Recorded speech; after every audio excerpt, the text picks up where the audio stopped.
الحمد لله وحده والصلاة والسلام على من لا نبي بعده.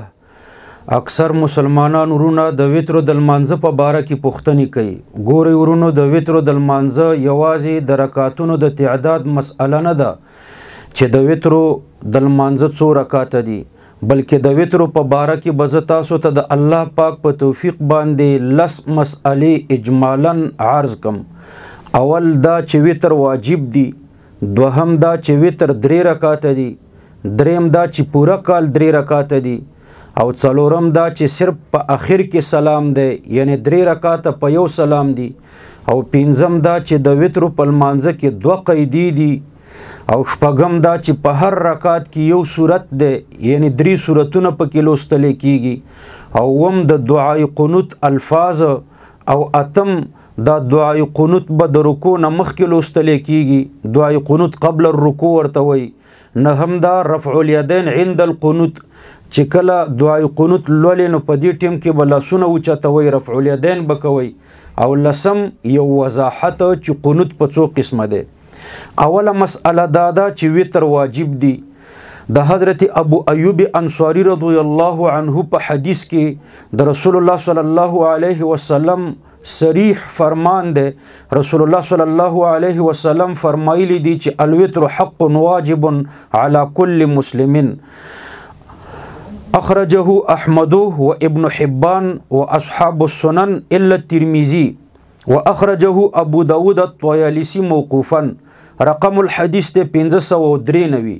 رسول الله صلی الله علیه وسلم فرمایلی دی چې په هر مسلمان باندې د وتر المنز واجب دی. دارنګه د حضرت بریده رضی الله عنه نه روایت دی، هغه فرمایي چې ما د رسول الله صلی الله علیه وسلم نه واوریدل چې فرمایلی الوتر حق فمن لم یوتر فلیس منا، الوتر حق فمن لم یوتر فلیس منا، الوتر حق فمن لم یوتر فلیس منا.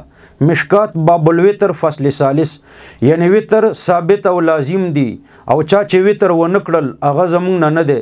وتر ثابت او لازم دی، چا چې وتر ونه کړل هغه زمونږ نه نه دی. وتر ثابت او لازم دی، چا چې وتر ونه کړل هغه زمونږ نه نه دی. دا حدیث مستدرک حاکم کې دی، او علامه ذهبي ورته صحیح ویلی دی، اول جلد 306 نمبر صفحه. دوهمه مسئله دا ده چې وتر 3 رکعاته دي، او دریمه مسئله دا ده چې ګورئ پوره کال 3 رکعاته دي. یوازې د رمضان په میاشت کې 3 نه دي، بلکې پوره کال 3 رکعاته دي. د دې دواړو مسئلو دپاره دلیل د حضرت عایشې رضی الله عنها فرمان دی چې ما کان رسول الله صلی الله علیه وسلم یزید فی رمضان ولا فی غیره علی 11 رکعتا يصلي 4 فلا تسأل عن حسنهن وطولهن، ثم يصلي 4 فلا تسأل عن حسنهن وطولهن، ثم يصلي 3. صحیح البخاری صحیح البخاری صفحه نمبر 154. باب قیام النبی صلی الله علیه وسلم باللیل، یعنی رسول الله صلی الله علیه وسلم به ټول کال د 8 رکعاتو تهجد نه وروسته 3 رکعاته وتر کول. نو په دې حدیث کې دواړه مسئلې راغلي. یو دا چې وتر 3 رکعاته دي، دا د بخاری په حدیث کې راغله، او دوهم دا چې ټول کال 3 رکعاته دي، صرف یو میاشت نه بلکې ټول کال 3 رکعاته دي. څلورمه مسئله دا چې صرف په آخر کې سلام، یعنی د 3 رکعاته په یو سلام دي، 3 رکعاتو نه وروسته صرف یو سلام دی. او د دې دپاره دلایل زیات دي. یو دلیل د حضرت عایشې رضی الله عنها حدیث دی چې کان رسول الله صلی الله علیه وسلم یوتر بثلاث لا یسلم الا فی آخرهن. رسول الله صلی الله علیه وسلم به د وترو د اولو 2 رکعاتونو نه وروسته سلام نه ګرځولو، بلکې 3 رکعاته به یې وکړه، صرف په آخر کې به یو سلام وګرځولو. او بیا لیکلی دی چې دا حدیث د بخاری او د مسلم په شرط صحیح دی. امام حاکم فرمایلی دی، مستدرک حاکم جل اول صفحه 304 کتاب الوتر. پنځمه مسئله دا ده چې د وترو په لمانځه کې 2 قیدی دي، 2 التحیات دي. ام المؤمنین حضرت عائشہ صدیقہ رضی الله عنها فرمائی کان یقول فی کل رکعتین التحیۃ، یعنی رسول الله صلی الله علیه وسلم به فرمایل چې په هر دوه رکعاتونو کې التحیات ده، نو د وتر 2 رکعات چې دی وکړه التحیات ده. مسلم جل اول صفحه 194 باب ما یجمع صفت الصلاه.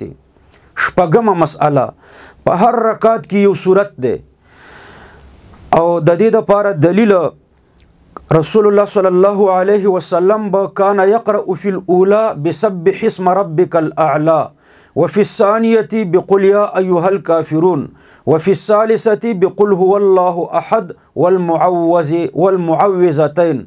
رسول الله صلی الله علیه وسلم بدری رکعت وتر کول. اول رکعت کې سبح اسم ربک الاعلى سورت لوستله، په دوهم رکعت کې قل یا ایها الکافرون سورت لوستله، او دریم رکعت کې قل هو الله احد سورت لوستله او معوذتین ورپسې لوستلی. دارنګه د حضرت عبد الله ابن عباس رضی الله عنهما روایت ده چې کان النبي صلی الله علیه وسلم یقرأ فی الوتر بسبح اسم ربک الاعلى وقل یا ایها الکافرون وقل هو الله احد. رسول الله صلی الله علیه وسلم بدری رکعت وتر کول. اول رکعت کې وای سبح اسم ربک الاعلى سورت لوستلو، دوهم رکعت کې قل یا ایها الکافرون سورت لوستله، او دریم رکعت کې قل هو الله احد لوستله ده. د 14 صحابو روایت ده چې رسول الله صلی الله علیه وسلم په درې رکعت وتر کې 3 سورتونه لوستل. وما مسأله د دعای قنوت الفاظ. ګوره دلته 2 حدیثونه دي، د دواړو احادیثو مجموعه بیا د دعای قنوت الفاظ دي.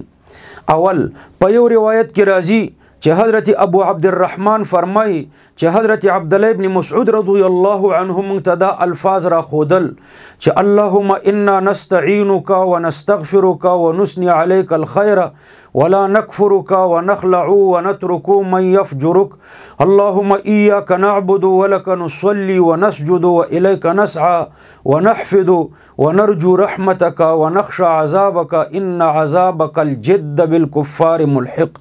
مصنف ابن ابي شيبه باب ما يدعو به في قنوت الفجر. دوهم د حضرت حسن رحمه الله روایت ده چې هغه په قنوت کې دا الفاظ لوستل اللهم انا نستعينك ونستغفرك ونثني عليك الخير ولا نكفرك ونؤمن بك ونخلع ونترك من يفجرك اللهم إياك نعبد ولك نصلي ونسجد وإليك نسعى ونحفظ نرجو رحمتك ونخشى عذابك الجد إن عذابك الجد بالكفار ملحق.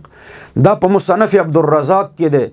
علماء دا دواړه احادیث را جمع کړي دي او مشترک الفاظ دا خودلی دي چې په دعای قنوت کې بدا الفاظ وای اللهم انا نستعينك ونستغفرك ونؤمن بك ونتوكل عليك ونثني عليك الخير ونشكرك ولا نكفرك ونخلع ونترك من يفجرك اللهم إياك نعبد ولك نصلي ونسجد وإليك نسعى ونحفظ ونرجو رحمتك ونخشى عذابك إن عذابك بالكفار ملحق.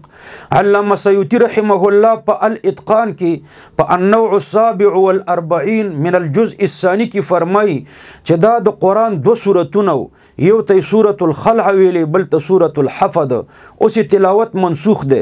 همدارنګي معارف السنن څلورم جلد 244 نمبر صفحه کې فرمای و امر بهما انس بن مالک حين سئل عن القنوت في الوتر.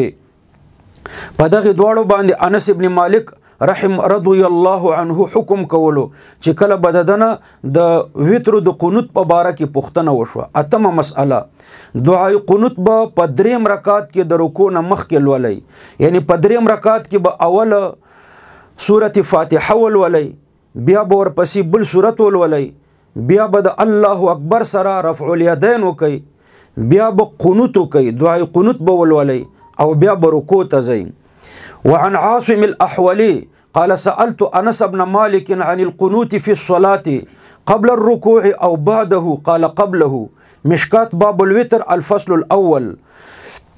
حضرت عاصم فرمای چې ما د انس بن مالک رضی الله عنه نه پوښتنه وکړه چې دعای قنوت به په وترو کې د رکوع نه مخکې لولي او که د رکوع نه وروسته، نو هغه وفرمیل چې د رکوع نه مخکې ولوله. همدارنګه د حضرت ابی ابن کعب رضی الله عنه روایت ده چې ان رسول الله صلی الله علیه وسلم کان یوتر فیقنت قبل الرکوع. رسول الله صلی الله علیه وسلم بچ وتر کول نو د رکوع نه مخکې به دعای قنوت لوستلو. ابن ماجه باب ما جاء فی القنوت قبل الرکوع. د اکثر صحابه کرام عمل هم داو چې دعای قنوت به د رکوع نه مخکې لوستلو. التعلیق الصبیح جلد 2 صفحه 102. په کوم روایتو کې چې دعای قنوت په باره کې دا راغلي چې د رکوع نه وروسته لوستلي نو هغه د قنوت نازله په باره کې دي. د قنوت الوتر په باره کې هغه روایت نه دي. نهمه مسأله رفع الیدین عند القنوت سنت دي. په وترو کې په دې دریم رکعت کې د دعای قنوت د پاره الله اکبر سره بلا سنت تر غوګونو پورې اوچتوي. او دو دلائل در تعرض کوم. عن الاسود عن عبد الله انه كان يقرأ في آخر ركعة من الوتر قل هو الله احد ثم يرفع يديه ويقنت قبل الركعة. د حضرت عبد الله ابن مسعود رضی الله عنه روایت ده چې د وترو په دریم رکعت کې دعای قنوت لوستلو قل هو الله احد به چې خلاص کړو نو بیا به رفع الیدین وکړو، الله اکبر به وکړو. د الله اکبر او د رفع الیدین نه وروسته به دعای قنوت لوستلو، بیا به رکوع ته لاړو نو رفع الیدین به د الله اکبر سره وکړو. د حدیث معنا دا د حضرت اسود د عبد الله ابن مسعود رضی الله عنه روایت کوي چې هغه به د وتر په اخر رکعت کې یعنی په دریم رکعت کې قل هو الله احد لوستلو، بیا به لاسونه اوچت کړه، رفع الیدین به وکړه، بیا به د رکوع نه مخکې دعای قنوت لوستله. دویم عن ابراهیم النخعی قال ترفع الايدي في 7 مواطن في افتتاح الصلاة وفي التكبير للقنوت في الوتر وفي العيدين وعند استلام الحجر وعلى الصفا والمروة وبجمع وعرفات وعند المقامين عند الجمرتين. رواه الطحاوي واسناده صحيح. ابراهیم نخعی فرمای چې رفع الیدین په ځایونو کې ده چې د هغوی نه یو د وتر په لمونځ کې د دعای قنوت دپاره رفع الیدین ده. لسمه مسأله قنوت په 3 قسمه ده. یو قنوت نازله چې د مصیبت په وخت کې لوستل کېږي. دویم قنوت فی الفجر بدون النازله، دا نه سنت ده او نه مستحب ده. او دریم قنوت فی الوتر. نو په قنوت فی الوتر چې ده دا ما درته د 2 احادیثو نه ثابت کې او د دې سره رفع الیدین هم شته.